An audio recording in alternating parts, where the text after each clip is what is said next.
Begin with a tragic scene in Gloucester County where early this morning one home went up in flames, which then spread to surrounding homes and sent 7 residents to the hospital. The Woodbury Fire chief and one of the residents who escaped the flames spoke with our Nina Barati about what happened and one big problem the chief said stood in their way as they battled that blaze.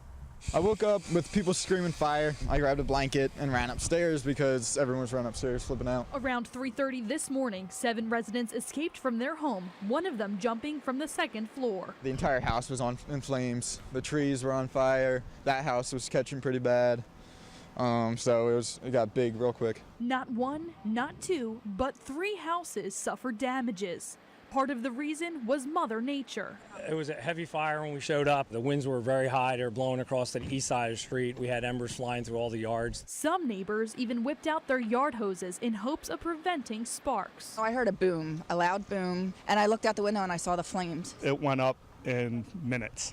This is some of what's left of the home after the fire ripped through early this morning.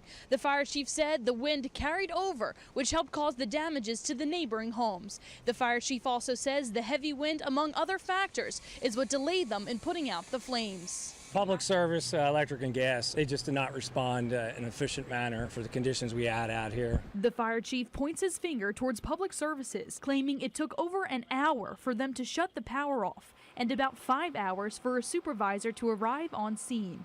He says hot power lines were blowing across the ground, and that could cause electrocution when mixed with water. Totally unacceptable. We wait out on calls all the time, but when you got a fire condition like this and you had 75 to 100 firefighters out here endangering them with that, that's just unexcusable. The cause of the fire is still under investigation. One of the adjacent homes that had heavy damage was vacant, while the other with partial damage housed a family of 3, including a baby, who were able to get out quickly. Thankfully, no one, including the firefighters, was severely injured. I'm Nina Barati for SNJ Today.